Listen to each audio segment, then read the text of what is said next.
नमः सिद्धेभ्यः। ॐ नमः सिद्धेभ्यः। नमो अरिहन्ताणम्।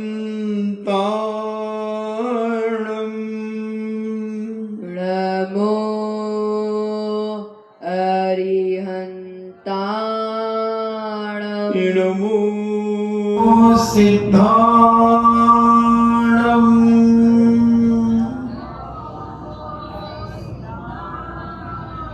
नमो आयर्याणम्। नमो आयर्याणम्। नमो उवज्झायाणम्। नमो वज्रायाणम्। नमो लोये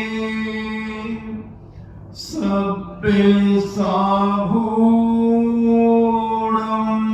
नमो लोये सर्वसामूढम्। पंच परमेष्टि भगवान की जय। अहिंसामयी वीतराग विश्व धर्म की जय। देवादिदेव 1008 आदि ब्रह्मा आदिश्वर श्री आदिनाथ भगवान की जय। देवादिदेव 1008 चिंतामणि घोर उपसर्ग विजेता श्री पार्श्वनाथ भगवान की जय। देवादिदेव 1008 शासन नायक बाल ब्रह्मचारी भगवान महावीर स्वामी की जय। परम पूजनीय आचार्य श्रोमणि गुरुवर श्री कुंद कुंद महामुनिराज की जय। परम पूजनीय आचार्य श्रोमणि गुरुवर श्री विद्यासागर जी महामुनिराज की जय। परम पूजनीय निर्यापक श्रवण मुनि श्री सुधा सागर जी महाराज की जय। परम पूजनीय 3 करोड़ 9 करोड़ महामुनिराजों की जय। तपोदय अतिशय क्षेत्र की जय। शुल्लक रत्न कृपा से गंभीर सागर जी महाराज की जय। समस्त मुनि संघ की जय। चर्चा चल रही है पुण्य है तो सब कुछ मुट्ठी में है और पुण्य नहीं है तो मुट्ठी का भी बिखर जाता है। एक एक दाना दाना भी बीनना पड़ता है। अनेक प्रकार की चर्चाएं जैनाचार्यों ने अपनी लेखनी से जिनागम में लिखी है। भगवान की दिव्य ध्वनि में खिरी है। हमें बड़ी श्रद्धा और आस्था के साथ इस सम्यक मार्ग को समझना चाहिए। मार्ग में तो हम बहुत चलते हैं मगर सम्यक मार्ग की पहचान नहीं होने के कारण हम भटक जाते हैं। बहुत पुरुषार्थ बहुत मेहनत करने के बावजूद भी हमें सफलताएं वो नहीं मिल पाती जो हम चाहते हैं। इसका एक ही कारण है कि तुम्हारा पुण्य का अभाव है। आज बहुत सारे लोग ललितपुर से आए, उन्होंने मुझसे कहा कि महाराज जी मैं बहुत पुण्य करता हूं, अभिषेक भी करता हूं, पूजन भी करता हूं और मैं सफल नहीं हो पा रहा। मैंने उसे देखा और बड़ी बड़ी अशांति रहती है परिवार। मैंने फिर उसे देखा, फिर मैंने कहा एक उदाहरण से तुम्हें बहुत जल्दी समझ में आएगा। एक व्यक्ति का व्यापार बहुत चलता है, बहुत चलता है, बहुत पैसे आते हैं, टर्नओवर बहुत तगड़ा है, मगर महीने के अंत में उसके हाथ में 10-20 हजार ही बच पाते हैं। तो इसका कारण क्या हुआ? जब इतना व्यापार चल रहा है, टर्नओवर बहुत लंबा चौड़ा है, मगर कुल 20-25 हजार, 15-20 हजार ही बच पाते। मैंने कहा जरूर उस व्यक्ति ने ब्याज पे पैसा लिया, लोन लिया है, उस लोन की किस्तें चुका रहा है, उसका ब्याज चुका रहा है, तो उसके पास मात्र 10-20 हजार रुपए बच रहे हैं। कमा तो बहुत रहा। उसी प्रकार तुमने पूर्व जन्म में इतने पाप, अत्याचार, अनीति, दुराचार, आतंकवाद, इतना तुमने पूर्व जन्म में किया है, इतना किया है तुमने कि तुम जो वर्तमान में पुण्य कर रहे हो, पूजन पाठ कर रहे हो, वो तुम पुण्य बहुत कर रहे हो, मगर वो पूर्व जन्म के किए हुए कर्मों के कारण, पापाचार के कारण वो पुण्य उसमें कन्वर्ट होता चला जा रहा है, वो वहां उसको चुकाने में लगा हुआ है। इसलिए तुम बढ़ोतरी नहीं कर पा रहे। पुण्य और बढ़ाओ, एक्स्ट्रा पुण्य बढ़ाओ। जैसे बच्चे का एग्जाम होने के कुछ महीने पहले हमारे वो भारतीय संस्कृति के स्कूल, भारतीय संस्कृति में पढ़ाने वाले हमारे वो मास्टर साहब, वो गुरुजी बच्चे को स्कूल में ही रोक लेते थे, वहीं सोएगा, वहीं खाएगा, वहीं पढ़ेगा। क्यों? स्कूल का रिजल्ट हमें बहुत अच्छा लाना है, तो उसे इतनी मेहनत कराई जाती थी, उस बच्चे से उसे पढ़ाया जाता था, स्कूल में ही रखा जाता था। घर जाएगा तो हुड़दंग करेगा, पढ़ेगा नहीं।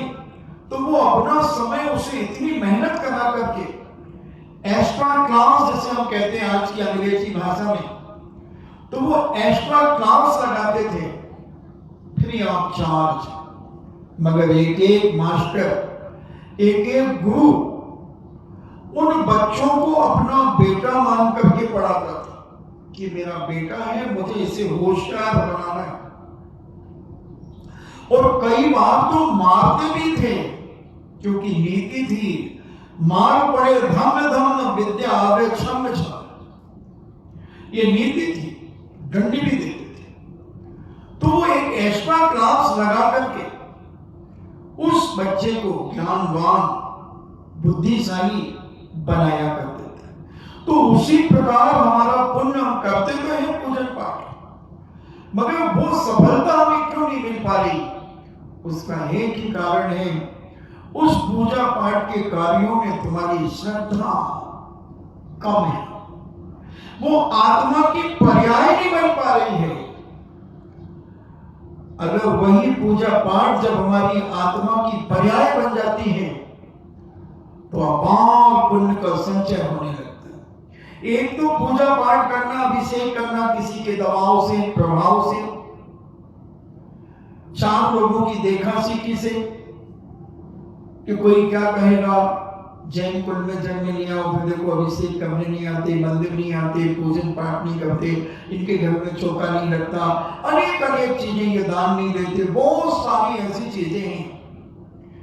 तो उससे हम मन मार करके हम करते रहते, करते हो, मगर वो पुण्य नहीं मिल रहा, क्योंकि तुम स्वभाव से नहीं कर रहे, प्रभाव से कर रहे हो, दबाव से कर रहे हो, 4 लोगों की देखा सीखी कर रहे हो। पुण्य तो मिल रहा है, मगर इतना ही मिल रहा है कि तुम्हारे 2 टाइम की रोटियों की व्यवस्था बहुत अच्छे ढंग से हो रही है, उसमें कोई कमी नहीं है, मगर व्यर्थ बढ़ नहीं रही है। जो हम चाहते हैं वो हमारी इच्छाएं पूरी नहीं हो रही है। तो उसके लिए एक्स्ट्रा क्लास, जैसे पढ़ने के लिए एक्स्ट्रा क्लास होती है, उसी प्रकार उसमें अपना पुण्य बढ़ाने के लिए कुछ एक्स्ट्रा भावना, यानी इतनी आस्था श्रद्धा हमारी बन जाए, अंदर से करने लगे। माँ कह रही उठ, अभिषेक का समय हो गया, अरे अभी चला जाऊंगा, खत्म, पुण्य नहीं मिलेगा। काम करने के बाद भी पुण्य नहीं मिलेगा। स्कूल जाने के बाद भी पास नहीं होगा, क्योंकि स्कूल दबाव से जा रहा है, दबाव से जा रहा है, प्रभाव से जा रहा है। मां अभी खाना नहीं देगी, मंदिर जा रहा है मगर डर से रोटी नहीं मिलेगी, खर्चे के पैसे नहीं मिलेंगे, मां घर में नहीं घुसने देगी। मंदिर भी जा रहा है मगर पुण्य नहीं कमा पा रहा, मंदिर भी जा रहा है क्योंकि अंतरंग इच्छा से उपेक्षा है धर्म की, अनिच्छा है। और उपेक्षा न करके अपेक्षा की नहीं, मैं जैन कुल में मेरा जन्म हुआ है, मैं इतना पापी और निकृष्ट नहीं हूं, मुझे अभिषेक करने का सौभाग्य मिला है, मैं सारे दुनिया के काम छोड़ करके पहले जैन भगवान का अभिषेक करूंगा, उनकी पूजन करूंगा। यही तो है, यही तो है स्रोत के कारण भगवान की भक्ति। इसी भक्ति से ही पुण्य का संचय होता है, इसी भक्ति से ही हमारी सारी मनोकामनाएं पूरी होती हैं, सब कुछ भक्ति से ही प्राप्त होता है। उसका एक ही कारण रहा कि ये श्रद्धा क्यों नहीं बन पाती आज की परिवारों के बच्चों में। सब एड़ी से लेकर चोटी तक, बेटे से लेकर के बेटी तक, मां से लेकर पिता तक, जो भी परिवार में आते हैं सबके अंदर आस्था की कमी होती चली जाए,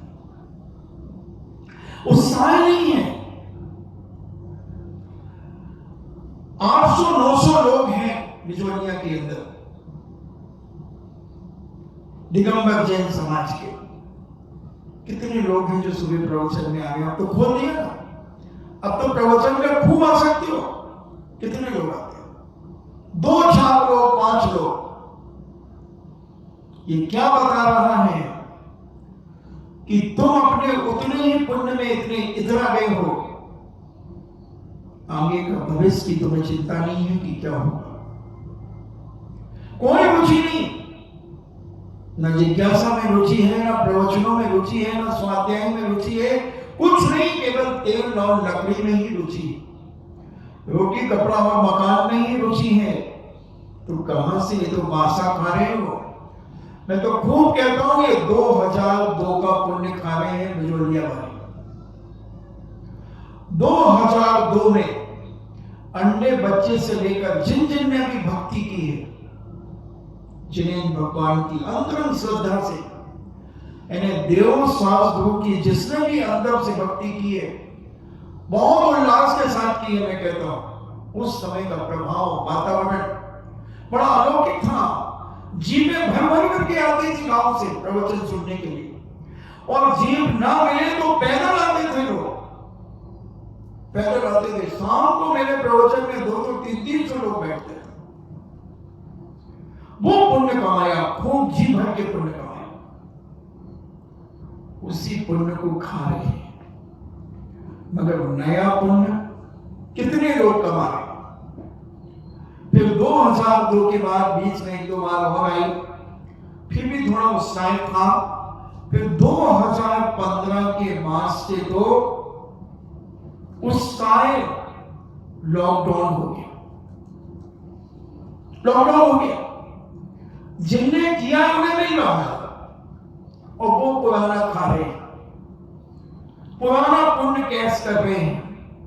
और जो व्यक्ति नया नहीं कमाएगा, पुराना कब तक खाएगा? मैं तो कहता हूं अरबपति भी हो, खरबपति भी हो, और नया न कमाए, पुराना खाता जाए, तो एक दिन उसके सामने एल्यूमिनियम का कटोरा आए बिना नहीं रहेगा। व्यापारी वही है, श्रावक वही है, धर्मात्मा वही है कि पुराना तो खर्च ना करे और नया और कमाए। पुण्य की कह रहा हूं, धन की। तो पुराना धन भी दान पुण्य में खर्च करेगा तो नया पुण्य बढ़ेगा, बढ़ता चला जाएगा। और जो कर रहे हैं वो बढ़ गए, बढ़ गए। आप सबको मालूम है। ये तो मैं यहां बैठा हूं बिजोलिया में, श्री बिजोलिया की बात कर रहा हूं। सारे भारत की दशा ऐसी ही होती चली जा रही है, सारे भारत की। आज भी जब हम सबसे पहले नए नगर में जाते हैं, नई जगह में जाते हैं, तो पूरा अंडे बच्चे से सब उत्साहित होते हैं, बहुत भक्ति दिखाते हैं, उस भक्ति से अपार पुण्य का संचय होता है। जब दोबारा जाते हैं तो लोगों का उत्साह कम हो जाता है, क्योंकि वो संपन्न हो गए। अब वो कहते हैं हमने तो सोच लिया धर्म वो करे जो गरीब हो, धर्म वो करे जो गरीब हो, महाराजों के पास वो जाए जो गरीब हो। हमारे बच्चे तो नहीं जाते, क्या सब पढ़ रहे हैं, धंधा पानी अच्छा चल रहा है, तो अब क्या करना है। मगर उन्हें ये नहीं मालूम कि जलता दीपक कब बुझ जाए। कोई टाइम फिक्स है इस दीपक का कि ये दीपक कब बुझेगा? कोई कह सकता है कि कितने घंटे, कितने मिनट, कितने सेकंड के बाद ये दीपक बुझेगा? कोई माई का लाल कह करके बताए तो मैं उसे जानूं। तुम कहोगे नहीं महाराज जी, कल ये 2 घंटे तक जला था, आज भी 2 घंटे चलेगा। एक हवा का झोंका आया तो क्या कहोगे? बच जाएगा? वो तो एक गाना अलग है कि टूटा डाली से फूल, वो एक अलग चीज, मगर एक हवा के झोंके में ये दीपक बुझ जाएगा। उसी प्रकार एक कर्म का झोंका आएगा, वो कर्म तुम्हारे पुण्य को पाप में भी बदलने की ताकत रखता है। एक झोंके के अंदर सारा पुण्य पाप में बदल सकता है। चक्रवर्ती के दीक्षा लेते ही जो 12 योजन की छलांग लगाने वाला घोड़ा 12 मीटर की छलांग लगाने में हिनहाने लगता है, सारी उदासीनता छा जाती है पूरे राजमहल में, सारी निधियां खत्म हो जाती हैं। 14 रत्न जो थे वो सारे 7 चेतन और 7 अचेतन, अचेतन रत्न सारे समाप्त हो जाते हैं, सब धीरे धीरे धीरे धीरे मलिन पड़ जाता है, सब कुछ खत्म। अब कीर्ति भरत चक्रवर्ती का पुत्र अपने सेनापति से परास्त हो जाता है, परंतु सब कुछ माटी हो जाती है। पुण्य जिसका है उसके साथ चला रहता है। इसलिए बाप दादाओं के पुण्य पर कब तक हम अपने जीवन का गुजारा करेंगे? प्रत्येक व्यक्ति को अपना पुण्य स्वयं का बढ़ाना चाहिए,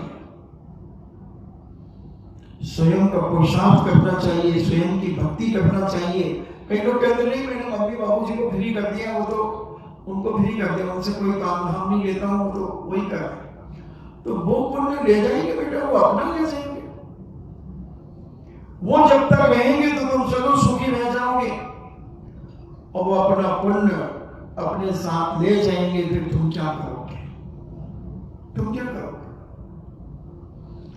इसलिए बाबूजी के नेतृत्व में परिवार तो चले, मगर बाबूजी ने जैसा अपना जीवन आगे बिताया, पहले से बिताया है, वही जीवन की लाइन पर तुम भी चलना सीखो। अगर अच्छे कार्य बाबूजी ने किए हैं तो, नहीं तो बाबूजी शराबी कबाबी जुआड़ी हैं तो वो मत करना, नहीं तो रोड पे आ जाओगे। इसलिए जिनेंद्र भगवान की भक्ति, पूजन, इसकी आस्था बढ़ाओ, विश्वास बढ़ाओ। इसके बिना पुण्य नहीं बढ़ेगा।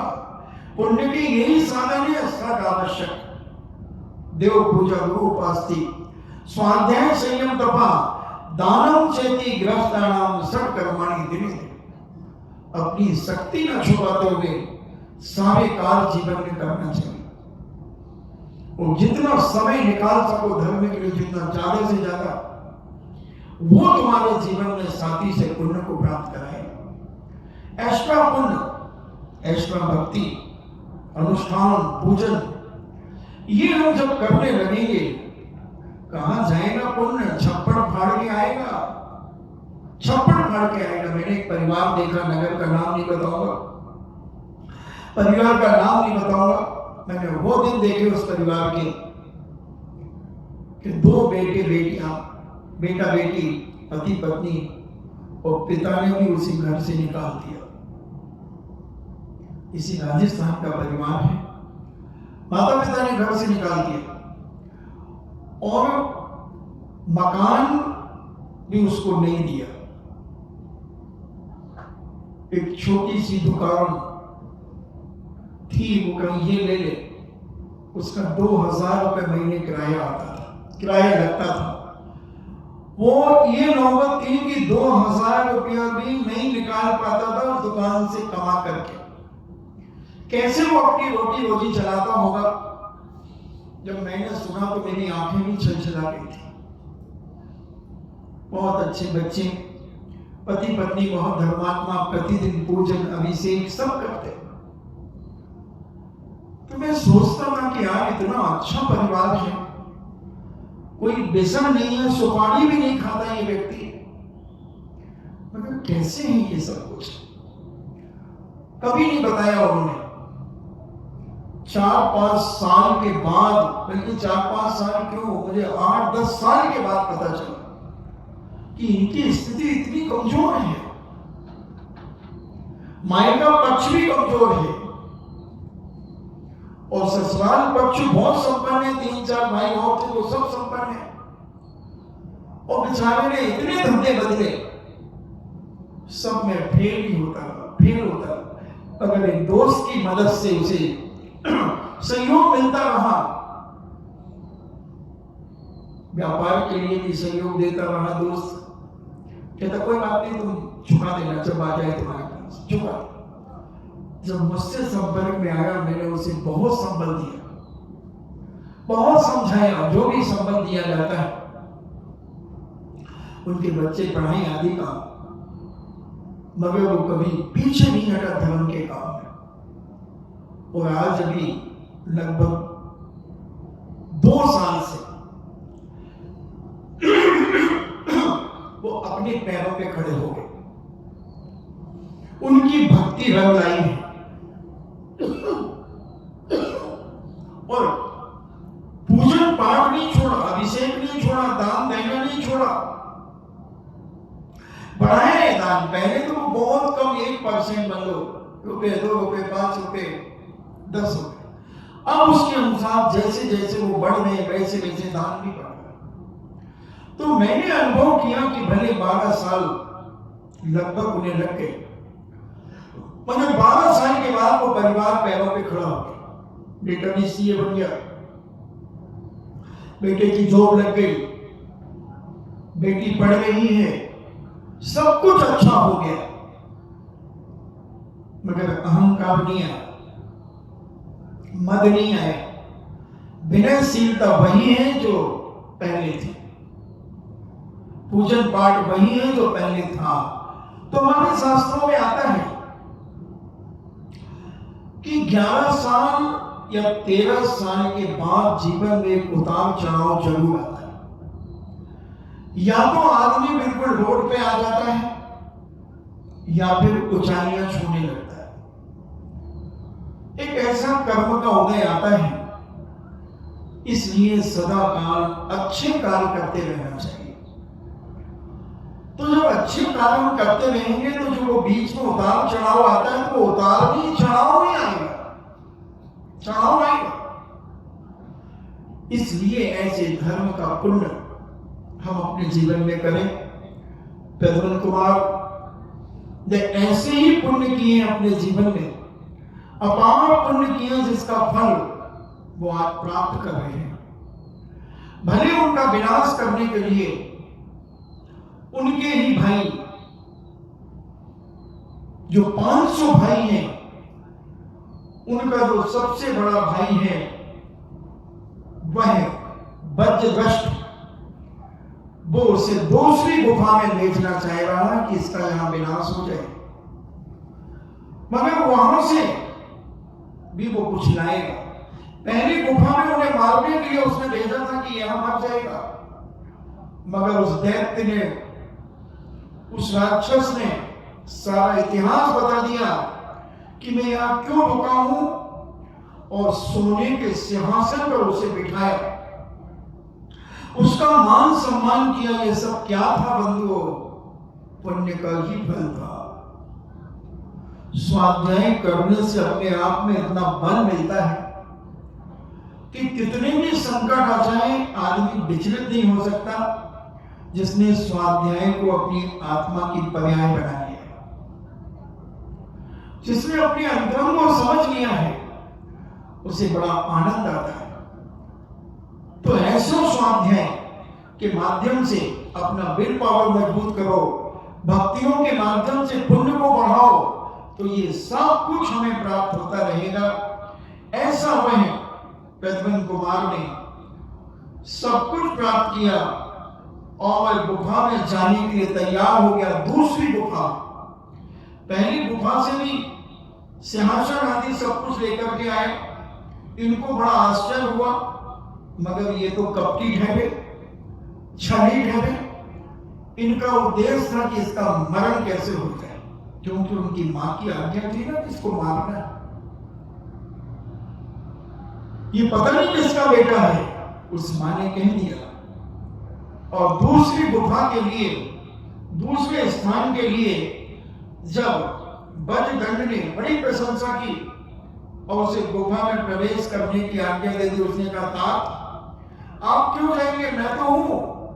और वो निर्भय होकर के कुमार प्रद्युम्न कुमार गुफा में प्रवेश कर जाते हैं और भीतर प्रवेश करते ही एक प्रचंड घोष होता है। एक प्रचंड घोष किया उन्होंने, बड़ी बहुत जोर से आवाज लगाई उन्होंने, एक गर्जना की जिसे अपन कहते हैं, ऐसी जबरदस्त गर्जना की। वहां पर निवास करने वाले राक्षेंद्र ने, जो रक्ष का राक्षस का इंद्र था, उसकी निद्रा भंग हो गई। वह नेत्र लोहित कर वह नेत्रों को लोहित यानी खून से, रक्त से भरा हुआ करके, लाल लाल आंखों को करके वह प्रद्युम्न कुमार के सम्मुख प्रकट हुआ।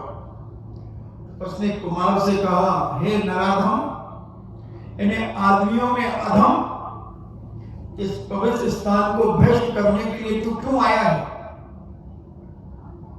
क्यों आया? इस गुफा का रहस्य तूने सुना नहीं है क्या? यमराज के ग्रह हेतु तूने प्रस्थान किया है कि मुझे यमराज के घर जाना है, इसलिए तूने इस गुफा में प्रवेश किया है? बता। कुमार ने भी उसी स्वर में कहा, हे नीच। ईंट का जवाब पत्थर से दिया प्रद्युम्न कुमार ने।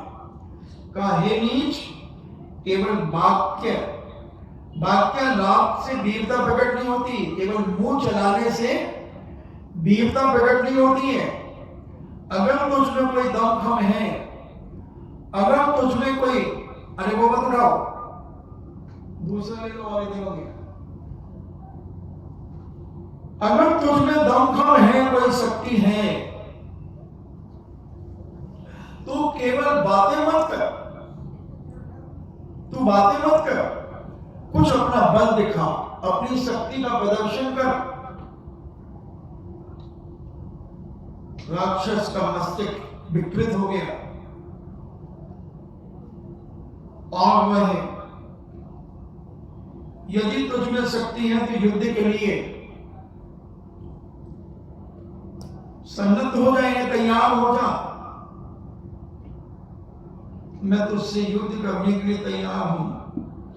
राक्षस इंद्र जो था, राक्षस इंद्र, उसका मस्तक एकदम छनछना गया, घबरा गया, कुपित होकर के उसने कुमार के ऊपर एक मुष्टि का प्रहार किया, एक मुक्के का प्रहार किया।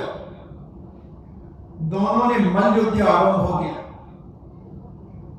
जब राक्षस ने अनुभव कर लिया कि यह कोई सामान्य युवक नहीं है, या कोई अजय योद्धा है, शक्तिशाली है, तो उसके चरणों में गिर पड़ा। देख रहे ना, देवता भी मनुष्यों के चरणों में गिर जाते हैं। और जो व्यक्ति अज्ञानी, मिथ्या दृष्टि, ना समझ होकर के धर्म के स्वरूप को नहीं समझने के कारण दुनिया के रागी देशी कुदेवों की पूजा अर्चना करते रहते हैं, भोग लगाते रहते हैं, उनके दर्शन करने जाते हैं। बिचौलिया में भी मिल जाएंगे कई लोग कि आज भी जिनेंद्र भगवान के जिनालय को जाते तो हैं मगर अन्य जगह भी मस्तक झुकाते फिरते हैं। और वो देवता भी मनुष्यों के चरणों में अपना मस्तक झुका रहे हैं। बड़े बड़े स्वाध्यायशील, बड़े बड़े मेडल जीतने वाले लोग, प्रतियोगिताओं में पारंगत होने वाले लोग, व्यापार में पारंगत होने वाले लोग, अन्य जगह जहां कुछ भी नहीं है तो भी वहां मस्तक झुका रहे हैं, भोग लगा रहे हैं, चोला पहना रहे हैं, पता नहीं क्या क्या कर रहे हैं। और यहां देवता भी आकर के उनके चरणों में मस्तक झुका रहे हैं। प्रद्युम्न कुमार एक आदमी तो है, राजकुमारी तो है, मगर वो देवता जो राक्षसों का इंद्र है वो प्रद्युम्न कुमार के चरणों में नतमस्तक हो गया। और कुमार को 2 चमक, एक पवित्र छत्र, एक पवित्र रत्न, एक सुंदर तलवार और अनेक प्रकार के वस्त्राभूषण और अनेक प्रकार के हीरे जवाहरात, मोती, सोना, चांदी, हीरे, मोती आदि सारे के सारे कुमार को भेंट किए और निवेदन किया कि हे नाथ, मैं आपका दास हूं, आप मेरे स्वामी हैं। कुमार चमरादि ने चमर आदि के साथ जब उस काल गुफा से बाहर निकला, कुमार ने दुष्ट भ्राताओं को देखा कि अब भी ये सुरक्षित, जब उन दुष्ट भाइयों ने देखा कि अभी भी ये सुरक्षित होकर के वापस आ गया, ऊपर से मायाचारी से बड़ी प्रसन्नता का परिचय देते हुए कहते हैं, अरे भैया तुम आ गए, वाह, हमें तो मालूम था कि तुम तो बहुत वीर पुरुष हो, तुम जरूर आ जाओगे। बड़ी मायाचारी से उन्होंने अपनी मायाचारी को प्रकट किया। कुमार के आने पर एक नकली प्रसन्नता प्रकट करते हुए उससे नाग नाम की एक अन्य गुफा की ओर ले गए कि चलो एक नाग की गुफा है हमारे यहां पर, इस नाग की गुफा में चलते हैं। दूर खड़े होकर बज्रदष्ट ने कहा, इस गुफा में प्रवेश करने वाला भी मनोवांछित वस्तुओं का स्वामी बनेगा, अतएव जो भी इसमें जाकर के, मैं अभी जाकर के लौट के आता हूं, मैं अभी जाता हूं उस गुफा में।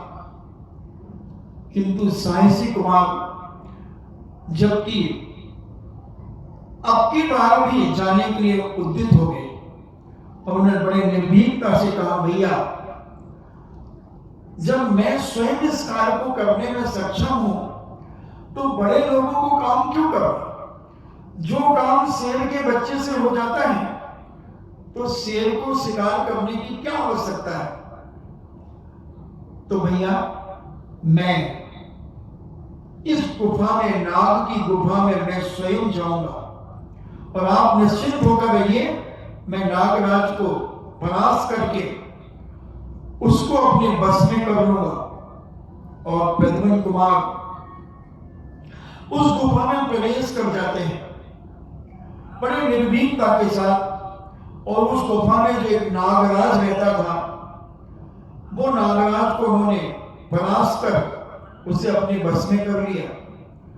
कुमार के अद्भुत पराक्रम को देखकर, उनकी शक्ति को देखकर वह नागराज बड़ा प्रसन्नता को प्राप्त हुआ और वह कोई देवता ही था नाग के रूप में।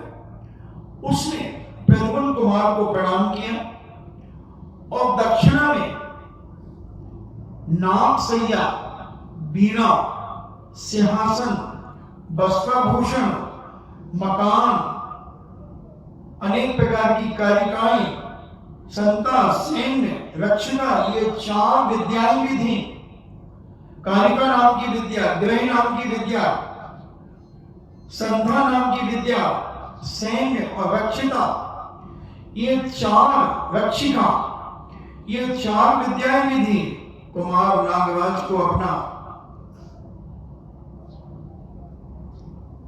बनाकर और अपने भ्राता के सानिध्य में लौट आया। वे माया की कपटी दुराचारी अब की बात प्रसन्नता पूर्वक मिले। इसके पश्चात वज्रदृष्टि ने अपने भ्राता के लिए भ्राता के साथ कुमार को एक बावड़ी के तट पर ले गए। बावड़ी जानते ना, बूंदी में बहुत बावड़ियां हैं, तो बावड़ी में ले गए। वहां जाकर उसने कहा, जो व्यक्ति निसंकोच इस बावड़ी में वाटिका में स्नान करता है उसे समस्त निधियां प्राप्त होती हैं एवं वह 3 लोक का स्वामी होता है। अपने बड़े भाई अग्रज की बात सुनकर कुमार उसी समय वाटिका में कूद पड़ा।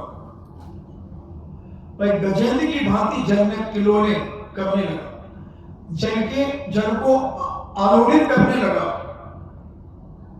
तो वाटिका का जो रक्षक देव था वह अत्यंत क्रोधित हो गया। उसने बाहर निकल करके कहा, अरे नराधम, मूर्ख, बेवकूफ, तुझमें इतनी भी अकल नहीं है कि स्वर्गीय देवताओं के द्वारा ये निर्मल वाटिका तूने अपवित्र कर दी। वाटिका का निर्मल कमलों को बड़ा आघात पहुंचा है, इसलिए मैं तुझे यमपुरी पठाता हूं, यमपुरी यानी मृत्यु के लोक में तुझे पहुंचा देता हूं। देव के निंद वचन सुनकर के कुमार ने क्रोध से संतप्त होकर के कहा कि अरे पापी, अरे सुराधम, यानी स्वर्गीय देव में जो असुर नाम का तू अधम देव है, दुष्ट कहीं का। कुमार की इन बातों को सुनकर वह तिलमिला गया और वह युद्ध करने के लिए तैयार हो गया और दोनों में पुनः घमासान युद्ध हुआ, प्रचंड युद्ध हुआ। अंत में कुमार विजयी हुआ। कुमार ने पराक्रम से, कुमार के पराक्रम को देखकर उस बावड़ी का रक्षक देव उसके चरणों में कातर होकर के गिर पड़ा, यानी दीनहीन होकर के गिर पड़ा और कहता है, हे महाराज, मैं आपका जीवन भर के लिए दास हूं। जब आपको मेरी आवश्यकता पड़े, आप मुझे बस आंख बंद करके स्मरण करेंगे, मैं आपके पास खड़ा मिलूंगा। हे देव कुमार, मैं आपके चरणों में आपका आदर सत्कार, आपकी पूजा करना चाहता हूं। और उन्हें एक मकर ध्वज प्रदान किया, उनकी आदर सत्कार किया। उसी समय से प्रथम कुमार का नाम मकर केतु हो गया। वाटिका से सफलता प्राप्त कर जब कुमार बाहर आए तो उन दुष्ट भ्राताओं को बड़ी निराशा हो गई। उन्होंने सोचा कि हम इसे मारना चाह रहे हैं, मगर जहां जहां भी भयंकर स्थिति में भी ये बचकर के आ रहा है। ये एक दहकते हुए कुंड को दिखाने के लिए चल देते हैं, चलो एक बहुत आग जल रही है कुंड में, धधक रहा, उसको देखने चलते हैं। उन्होंने कहा चलो, क्या फर्क पड़ता है। और कुंड के पास में ले जाकर वज्रदृष्ट ने कहा, मैंने वृद्ध विद्याधरों से सुना है, बुजुर्ग विद्याधरों से मैंने ऐसा सुना है कि इस कुंड में प्रवेश करने वाले की सारी मनोभावनाएं, मनोकांक्षाएं सब कुछ पूरी हो जाती हैं, जो भी उसकी इच्छा होती है। साथ साथ लोक में बहुत बड़ा राजा बन जाता है। कुमार तत्काल कुंड में कूद पड़ा और जो लपटें निकल रही थी जिसमें से, वहां एक रक्षक दैत्य रहा करता था। उस राक्षस दैत्य ने जब कामदेव कुमार को देखा कि सर्वांग सुंदर ये कुमार और इसमें क्यों कूदा? कौन है ये बावड़ी तो हमारी है, ये कैसे घुस गया इसमें? और वो घोर युद्ध करने लगा। कुमार तो 24 घंटे तैयार रहता था, क्योंकि जो समझदार सज्जन होते हैं उनको कमजोर मत समझना। वो जानते हैं कि किस समय कौन सी समस्या आ सकती है। उन हर समस्याओं को निपटने के लिए वो सदा तैयार रहते हैं। वो पूजा करके भी जानते हैं तो कूट करके भी जानते हैं, गजब भी कूट देते हैं, सब कुछ कर सकते हैं। तो अंत में दैत्य को जब कूटा तो दैत्य भी पराजित हो गया। उसने भी बड़ी विनम्रता के साथ कहा कि आप मुझ पर प्रसन्न हो, मेरे ऊपर कृपा करें, आप अग्नि के द्वारा धोत यानी सुवर्ण केतु के बन गए। जैसे अग्नि में सोना डालने से उसका सुहागा डालने के बाद उसका मैल साफ हो जाता है, ऐसे ही तुम्हें धधकती हुई कुंड में कूदने से तुम स्वर्ण केतु के समान हो गए हो। अब मैं तुम्हें वस्त्राभूषण आदि से सम्मानित करना चाहता हूं। कुमार ने वैसा ही किया। वे दिव्य वस्त्र लेकर अपने शत्रु भ्राताओं के समीप पहुंच गए। ब्रजदष्ट अपने उद्देश्य को एन प्रकारेण पूर्ति करना चाहता था कि कैसे भी हो इसे तो मैं मार के ही रहूंगा, मारना ही चाहता हूं। मगर वह कुमार हर तरफ से सफलता लेकर के प्राप्त हो रहा था। उसे दुनिया की कोई ताकत उसका विनाश नहीं कर सक रही थी। वह कुमार को पुनः एक भेषजाकार पर्वत पर ले गया, एक बहुत बड़े विशाल पहाड़ी के ऊपर ले गया और पर्वत के समीप खड़े होकर उसने उस वीर प्रद्युम्न कुमार उस पर्वत पर चढ़ सकेगा? कौन चढ़ सकेगा इस पर्वत पर? जो वीर होगा वो इस पर्वत पर चढ़ेगा। उसकी इच्छा के अनुसार उसे फल प्राप्त होंगे। कुमार अपने भ्राता का अभिवादन कर यानी अपने बड़े भाई का सम्मान आदि करके और पर्वत पर जा पहुंचा। जब वह शिखर के मध्य में पहुंचा तो पर्वत के दोनों उच्च शिखर झुककर परस्पर मिलने लगे।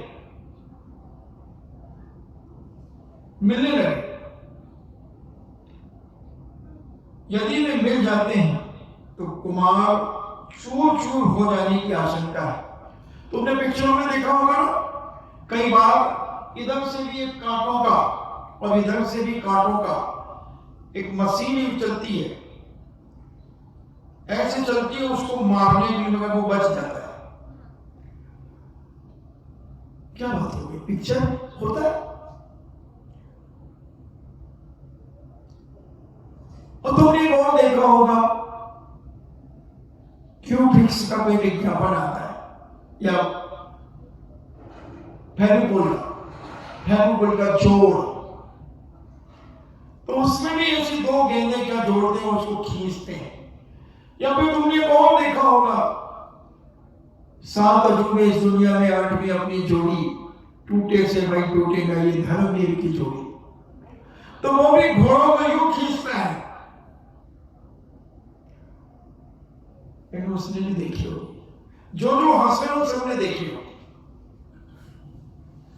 तो ये शक्ति, तो ऐसे वो 2 पहाड़ झुकने लगे और बिल्कुल लोगों को ये डाउट हो गया, ये शंका हो गई कि नियम से प्रद्युम्न कुमार अब इसमें मरेंगे, अब इन्हें कोई बचा नहीं सकता, अवश्य मरेंगे। और शिखर झुक करके परस्पर मिलने लगे। यदि वे मिल जाते हैं तो कुमार चूर चूर हो जाएंगे। कुमार समझ गया कि ये अवश्य किसी देव की माया है। ये पहाड़ कभी अपने आप ऐसे नहीं झुकते, कोई देव की ही विक्रिया है और वह देव इस प्रकार से हरकत कर रहा है। उसने दोनों शिखरों को पकड़कर बलपूर्वक धक्का दे दिया। तब पर्वत के शिखर से एक देव प्रकट हुआ। वह कुमार से संग्राम करने लगा। अंत में देव को अपनी पराजय स्वीकार करना पड़ी। उसने अत्यंत विनम्रता पूर्वक कहा, उत्तर दिया, विनम्रता पूर्वक कुमार से कहा, हे नाथ, मुझे क्षमा करें, मैं आपका ही नौकर हूं। उसने कुमार को 2 रत्न कुंडल दिए।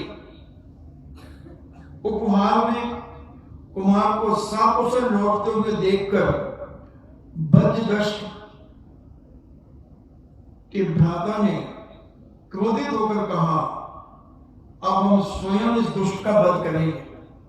हमने अनेक जगह इसे मारने के लिए भेजा, मगर ये जीवित होकर क्या गया। अब इसे हम खुद मारेंगे। या जहां कहीं जाता है वहीं से कोई ना कोई लाभ लेकर के आता है, फायदा लेकर के आता है। लेकिन बज्रदंड ने समझते हुए कहा कि मैं अब इसे फंसाऊंगा, अब इससे युद्ध करूंगा निहत्ता, और अभी इसकी मृत्यु के साथ इसके 100 टुकड़े कर दूंगा। मेरे पास सैकड़ों उपाय हैं इसके जीवन का विनाश करने के। और वह अभी बज्रदंड उनके अनुचरों में यह चर्चा ही हो रही थी कि कुमार प्रद्युम्न वहां आ गए। वे सब उसे छल पूर्वक विज्ञान पर्वत के वनों में ले गए। देखो कर्म कैसे उदय में आते हैं। तो अगर पुण्य है तो ये कर्म चुटकी में भी निकल जाते हैं, और नहीं तो चुटकी बराबर कर्म पहाड़ बराबर बन जाते हैं। विचार करना, इतने संकट। अपन कल्पना तो करो कि 500 लोग अकेले एक भाई को मारना चाह रहे हैं। हालांकि उनका भाई नहीं है, अपन को मालूम है, मगर अभी तक तो वो भाई ही समझ रहे थे, और उसका विनाश करना चाह रहे हैं। कितना छोटा बच्चा है, 15 साल का लगभग, क्योंकि 16 साल में तो अपनी मां के पास पहुंच जाएगा। ऐसा पूज्य श्रीमद स्वामी ने नारद जी को बताया है। तो भगवान की वाणी कभी मिथ्या नहीं होती। इतने बालक, छोटे से बालक को आप एक कल्पना करो जो अभी ज्यादा से ज्यादा 10वीं कक्षा पढ़ने वाला होगा, और इतने बड़े बड़े उसके भाई उसको विनाश करने के लिए सब तरफ से षड्यंत्र रच रहे हैं। कैसे तो मरे, बड़ी बड़ी गुफाओं में, अजगरों के पास, दैत्यों के पास, बावड़ियों में, शिखरों पर, कहां कहां नहीं ले जा रहे हैं, मगर जाको आपके साइया मार सके ना कोई। चाहे सारा जग बैरी क्यों ना हो जाए, सारी दुनिया एक तरफ हो जाए और पुण्यात्मा एक तरफ हो जाए, अगर उसका आयु कर्म शेष है तो कहीं ना कहीं से वो बच ही जाएगा, कहीं ना कहीं से वो सुरक्षित हो ही जाएगा। और यह विचार करते हैं और उसे विज्ञान पर्वत के वनों में ले जाते हैं, उसे घनघोर जंगल में, जहां आम, नीम, बबूल आदि अनेक अनेक विशाल विशाल वृक्ष जहां पर हैं, और वृक्ष के समीप खड़े होकर के बज्रदष्ट कहता है, इस आम के वृक्ष में एक अद्भुत गुण है।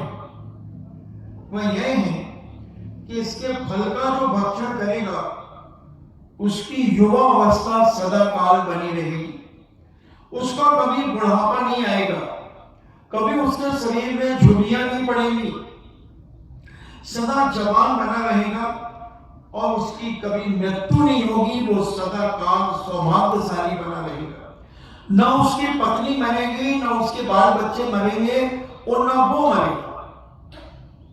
इस आम के वृक्ष का फल खाने से, जाना है तुम लोग को आम का फल खाने? नहीं, आप सोच लेना, आप तो भिजवा देंगे। कुमार ने कहा, हे ज्येष्ठ श्री, जब तक मैं आपके साथ हूं तो मैं ही ये सब कार्य करूंगा, मैं ही इसका आस्वादन करूंगा, इस आम के फल को मैं ही चखूंगा। बद्धदृष्ट की आज्ञा पाकर वह निशंक होकर के वृक्ष के ऊपर चढ़ गया और उसकी डालियां झंकोरने लगा। उस समय वृक्ष पर एक विराट बंदर प्रकट हुआ और क्रोध से उसके नेत्र लाल लाल हो रहे थे। उसने प्रचंड स्वर में ललकारा, अरे दुराचारी मानव, तेरी इतनी हिम्मत, बड़े बड़े शूरमा इस घनघोर जंगल में आज तक प्रवेश नहीं किए और तू 2 पैसे का आदमी, नीच, तू इस वन में आ गया और वन में आकर के तूने मेरे आम के वृक्ष पे चढ़कर झंकोर दिया। तूने सोते शेर को जगाया है, सावधान हो जा, अब तेरी मौत कुछ क्षणों की है, कुछ क्षणों की है। बानर के दुर्वचनों से सुनकर कुमार क्रोधित हो गया। दोनों में भीषण संग्राम हुआ। जब कुमार ने बानर को पृथ्वी पर पटक दिया, पछाड़ दिया, तब बानर रूपी देव प्रकट हो गया। उसने कहा, हे नाथ, मुझ दीन पर कृपा करो, मैं आपके चरणों में अपने जीवन की भीख मांगता हूं, मेरी रक्षा करो। और चरणों में झुककर चरण को स्पर्श करके उसने एक बहुत सुंदर रत्नों से युक्त एक मुकुट दिया और द्रव्य रस का एक पात्र कुमार को भेंट किया, जिसमें एक द्रव्य रस भरा हुआ था, और कहा कि हे नाथ, इस वृक्ष के नीचे, जब मैं वृक्ष से नीचे उतरा तो सारे उसके भाई आदि अत्यंत क्रोधित हुए, किंतु कपटी बद्धदृष्ट ने उन्हें शांत कर दिया। तब एक कुटिल हृदय राजपुत्र प्रद्युम्न को एक कपिल नाम के वन में ले गए। 16 जगह ले जाएंगे, वो एक कपिल नाम के वन में ले गए। बद्धदृष्ट ने बड़ी चतुराई से कहा, इस वन में प्रवेश करने वाला समस्त धरातल का स्वामी होता है। जो इस घनघोर जंगल में चला जाता है वो चक्रवर्ती जैसे वैभव को प्राप्त हो जाता है। समस्त पृथ्वी का, यानी पूरी 2.5 दीप की पृथ्वी, 45 लाख योजन प्रमाण पृथ्वी का मालिक हो जाता है। जो चाहे उसे वो सब प्राप्त हो जाता है। और वह प्रद्युम्न कुमार ने सोचा कि क्या किया जाए। ऐसा मैंने बुजुर्ग विद्याधरों से सुना है। ऐसा उनका भ्राता कहता है। साहसी प्रद्युम्न बड़े प्रसन्न हुए और उस वन में प्रविष्ट हो गए। वहां उसे विकराल हाथी के रूप में एक असुर मिला, जिससे प्रद्युम्न को विकट युद्ध करना पड़ा, पर अंत में वह भी परास्त हुआ। उसने बड़ी विनम्रता से कहा, हे नाथ, मैंने बड़ी भूल की, मैं आपका सेवक हूं। इतना कहकर उसने कामदेव रूपी प्रद्युम्न की पूजा की। यह पूजा का मतलब ये मत समझना कि जैसे आप भगवान की पूजा करते हैं, नहीं, उधर आदर और सम्मान देना, बहुमान देना, उनकी इज्जत करना, ये सब पूजा कहलाती है। बहुत सारे अज्ञानी लोग नहीं समझ पाते। ग्रंथों में यह क्षुद्र कारिकाओं की पूजा की बात आती है तो उनकी कोई अष्टद्रव्य से पूजा नहीं हुई है वहां, यही उन्हें सम्मान दिया है। पूजा का मतलब है मान सम्मान सत्कार आदर उच्च आसन आदि बिठाना, उनको प्रणाम करना, ये सब पूजा के अंतर्गत आता है। मगर कुछ लोग इसका सही अर्थ नहीं जानने के कारण उनको तो पूजा शब्द मिला नहीं और उन्होंने डिडोरा पीटा नहीं कि देखो साहब पूजा लिखी पूजा लिखी पूजा लिखी, मगर कहां लिखा कि अष्टद्रव्य से पूजा की? और जहां भगवान की पूजा की बात आती है वहां अष्टद्रव्य की बात आती है। तो पूजा के अनेक अर्थ होते हैं। पूजा एक संज्ञा एक पद है, तो उसके अर्थ कहां पर क्या लगाना ये बहुत जरूरी होता है। अगर कोई तुमसे कहे सेंधवा लाओ तो तुम क्या लाओगे? नमक। सेंधवा यानी नमक होता है, और सेंधवा यानी घोड़ा भी होता है। तो अगर मैं तुमसे कहूं कि सेंधवा लेकर के आओ तो तुम क्या लाओगे?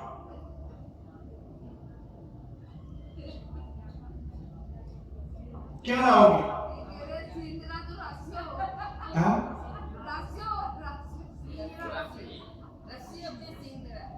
सेंधवा सेंधवा हम जी नहीं लगूंगा। सेंधवा का जैसे सेंधा नमक होता है ना, उसको सेंधवा कहते हैं। तो वो लाओ। तो अगर इस समय तुमसे कोई कहे सेंधवा लाओ तो तुम घोड़ा लाओगे या नमक लाओ? गलत। नमक का क्या उपयोग आपको? घोड़ा, क्योंकि वापस जाना है। समझो वही तो है समस्या। भोजन के समय सेंधवा लाओ तो घोड़ा बदला देना, वहां नमक लाओ। और जब यात्रा के लिए कोई जाए और वो कहे सेंधवा लाओ तो घोड़ा लाओ। ऐसे ही एक शब्द के अनेक अर्थ होते हैं। तो प्रसंग के समय पर उसका क्या अर्थ मिलता है, निकलता है। और जैसे आज यानी बकरा और आज यानी 3 साल पुराना धान, जो पैदावार नहीं करता, जो बीज के काम नहीं आता, पुराना धान। तो अब कोई कहे यज्ञ चल रहा है और कहे कि आज लाओ तो तुम बकरा लेकर के आओगे कि धान लेकर के आओ? और वही अर्थ का अर्थ हुआ कि आज तक बकरे कट रहे। राजा वसु और नारद और पर्वत का जो विवाद हुआ, तो इसलिए पहले उसके आगे पीछे स्थान पॉइंट को देखना चाहिए कि किस जगह पर किस बात की चर्चा चल रही है, तो हमें क्या लाना है और क्या उसका अर्थ निकालना है। और नहीं समझ में आने के कारण अनर्थ हो जाते हैं। और ऐसा वह प्रद्युम्न कुमार अपने निसंग होकर के उस पर्वत पर भी चढ़ गया और पहुंच करके उसने शिखर पर आरोहण करने वाले अधिपति वहां का देवता को पराजित किया।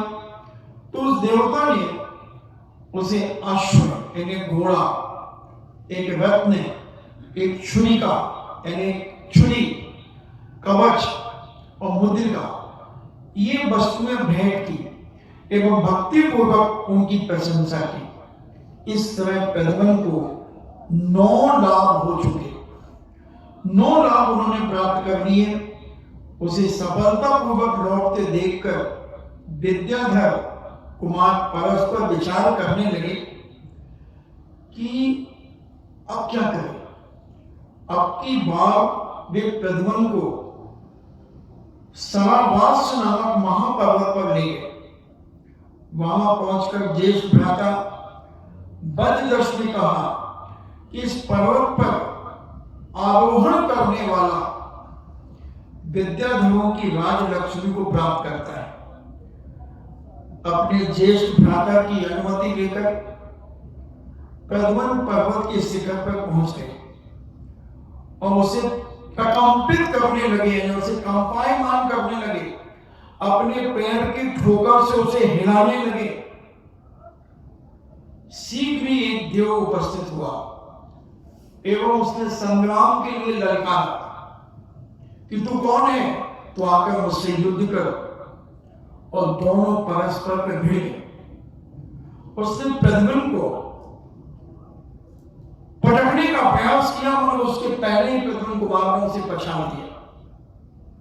इतनी बिजली जैसी फुर्ती, और उस देवता को जब पछाड़ा तो वह कांप गया।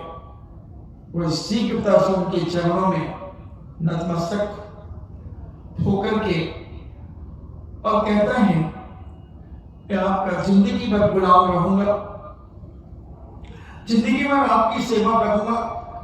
आप आंखों के पलक झपकते ही मुझे याद करेंगे, मैं आपके सामने उपस्थित हो जाऊंगा।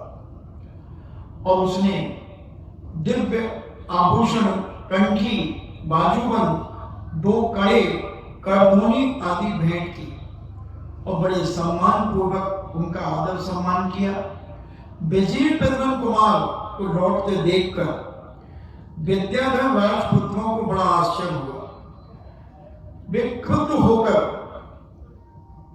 इतने ज्यादा गुस्से में आकर के उसे बराह का, यानी सुअर के आकार का एक पर्वत था, और उस पर्वत पर उन कपटी राजकुमारों ने कसाई के वशीभूत होकर, ईर्षा के वशीभूत होकर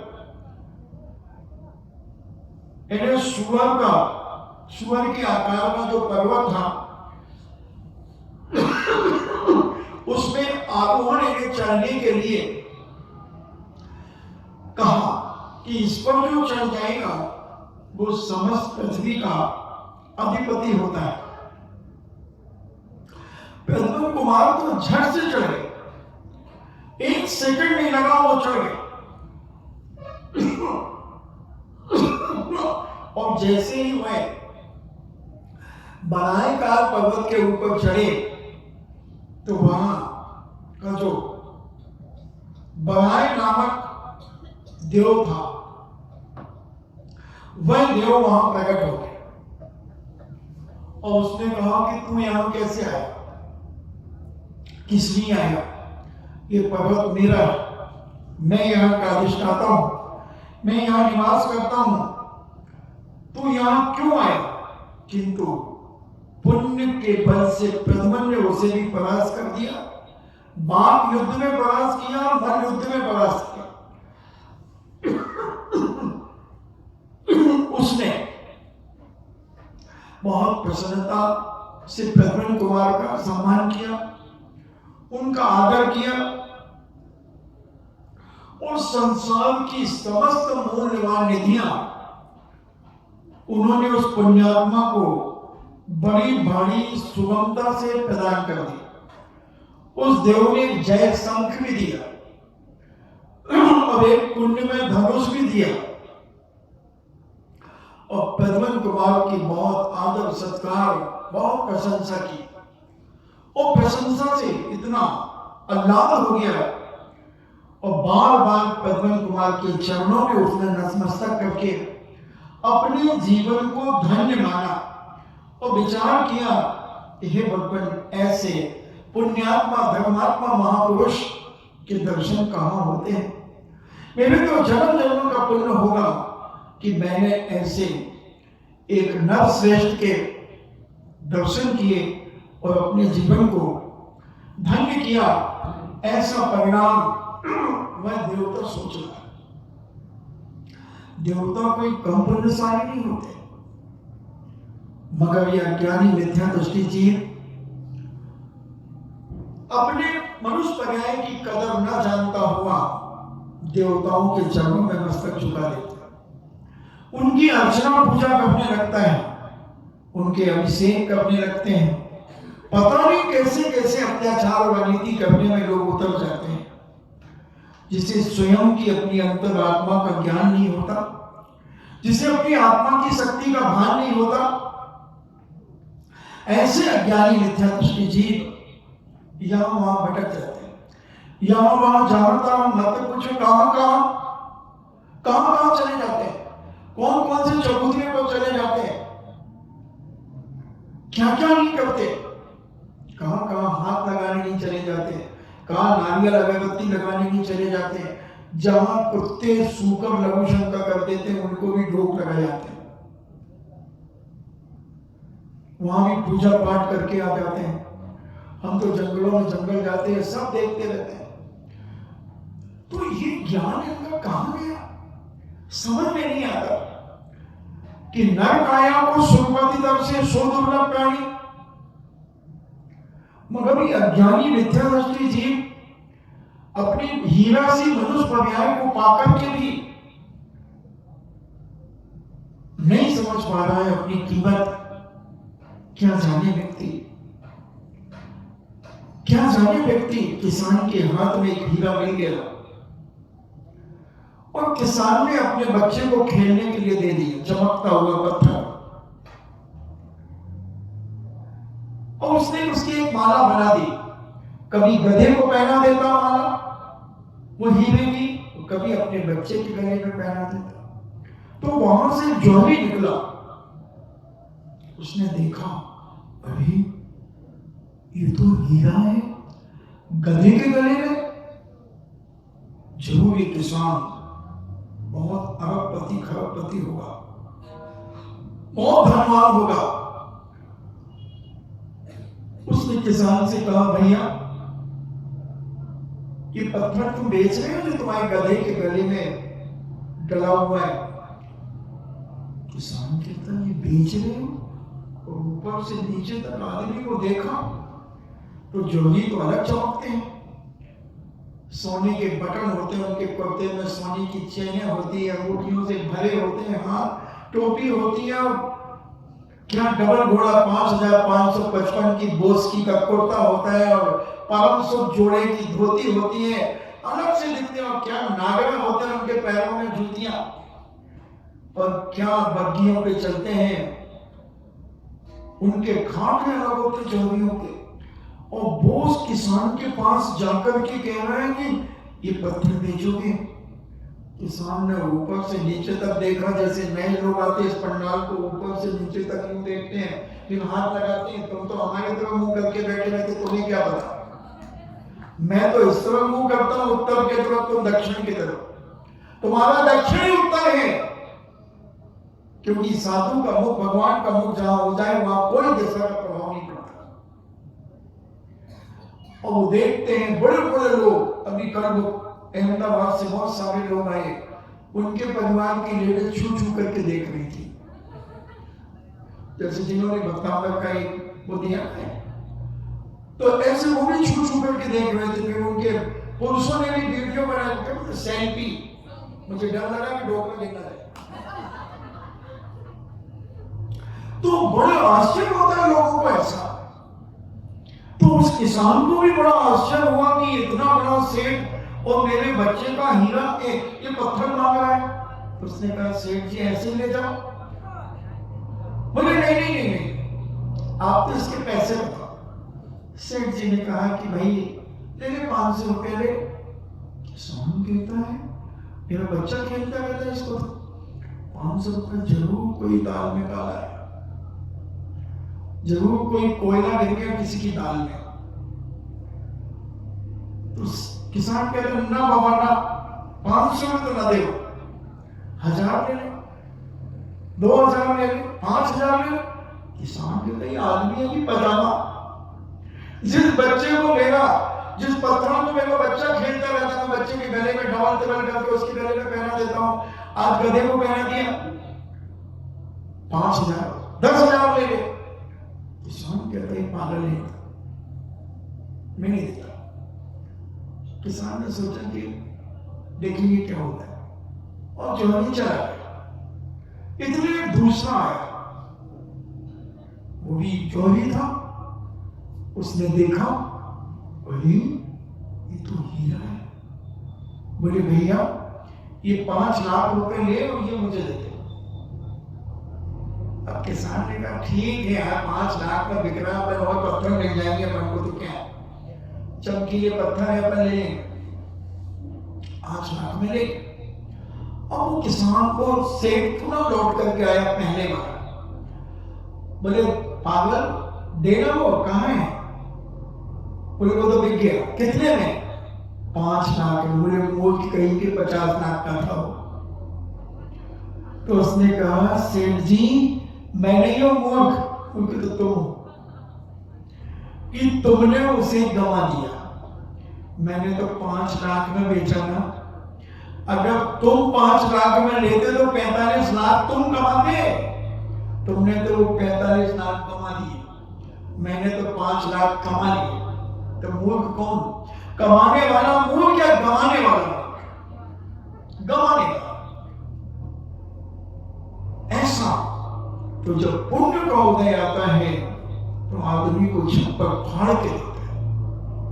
इसलिए पुण्य के बिना जीवन में कोई चीज सार्थक नहीं हो सकती। खूब पुण्य कमाओ, अपने परिणामों को सरलता के साथ करो, आत्मा की पर्याय बनाओ। जो भी क्रिया करो वो अंतरंग से करो, दिखावा नहीं करो। 4 लोगों के बहकावे में मत करो, किसी के कहने सुनने से मत करो। अंदर भाव से जब तुम्हें गदगद भाव हो जाए, अल्लाह हो जाए तुम्हारे अंदर कि नहीं ये काम मुझे करना है, ये सत्य है, तो तुम्हें उसका साथी से पुण्य का बंध होता है। उदाहरण के लिए जैसे कोई इधर माइंस का व्यापार चाहता है तो माइंस का ही उदाहरण दूंगा। तुम्हें पता चला कि किसी के खेत में बहुत नीचे पत्थर है, तुमने डील कराया। तुमने डील कराया तो तुम्हें पता चला कि पत्थर तो गजब का है। अब वो 2 लाख रुपए बीघा की जमीन, अब वो कहता है 25 लाख रुपए बीघा दूंगा। कितना बड़ा खेत है? 12 बीघा। अब क्या करें? तुमने 5 से शुरू करते करते उसको 22 में ले आए, वो 20 तक आ गया। बोले सेठ जी माल इतना है कि तुम 7 पीढ़ी खाओगे। सेठ जी ने कहा किसी और को खबर लगी तो अभी वो 22 फेंकेगा। उसने 20 में डन किया और खेत ले लिया। वो माल निकाला, धड़ा माल निकाला। 6 महीने में ही उसके पैसे निकल गए। अभी तक नाखून का मैल ही नहीं निकला, इतना माल है उसके अंदर। और अभी ऐसे ही हमने एक बार बताया भी था कि एक स्थान पर एक खेत बिका, 34 लाख रुपए में बिका। उसने डील नहीं कराई, वहां ग्रेनाइट निकलता है, उसने डील नहीं कराई। और अगले ने जब 34 लाख रुपए में खरीद करके उसको डील कराया, उसने कहा अरे यहां तो ग्रेनाइट है। उसने 3.5 करोड़ में बेचा उसको। इसी राजस्थान की घटना है, केकड़ी की। तो ये सब पुण्य का खेल है। अगर थोड़ा सा पुण्य तेज होता, डील करा लेता तो पता चल जाता तो 34 के 3.5 10 गुने मिलते। पुण्य कब आ जाए और पुण्य कब लुढ़क जाए कुछ नहीं कह सकते। बंधु आपका समय हुआ। हमें समझना है अपने जीवन में कि हम अपने जीवन को कैसे पुण्यमय बना करके अपना इस पुण्य को आत्मा की पर्याय बना करके जीवन का आनंद लें। तो कहने का मतलब है जो भी कार्य तुम करते हो पूरी अंदर की श्रद्धा को उड़ेल दो। इतने तल्लीन हो जाओ उस भक्ति में, पूजन में, स्वाध्याय में, मांगलिक कार्यक्रमों में कि जिसके माध्यम से तुम्हारे जीवन को सुख शांति और समृद्धि प्राप्त हो और शनि शनि व्रती बन करके तुम अपने जीवन का अंत करो। इन्हीं मंगल भावना के साथ सबकी आत्मा परमात्मा बने। जिनवाणी स्तुति। जिन वाणी के ज्ञान से सूझे लोकालोक, सो वाणी मस्तके धरो सदा देते हूँ धोख। हे जिन वाणी भारती तो हे जपो दिन रे, जो तेरो शरणागहे सो पावे सुख चैन। वेद भजो अरिहंत को गुरु सेवा निर्ग्रंथ, दया धर्म पालो सदा, यही मोक्ष का पंथ। नमोकार सबका मिटे अहंकार।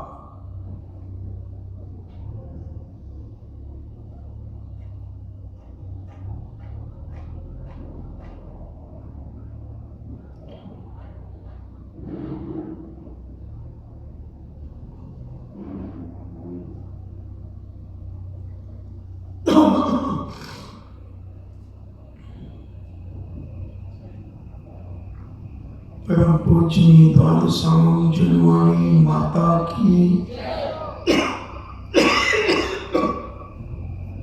सुख देवता, सुख देवता, सुख देवता, जैनम जेतु शासनम, जैनम जेतु शासनम, जैनम जेतु शासनम।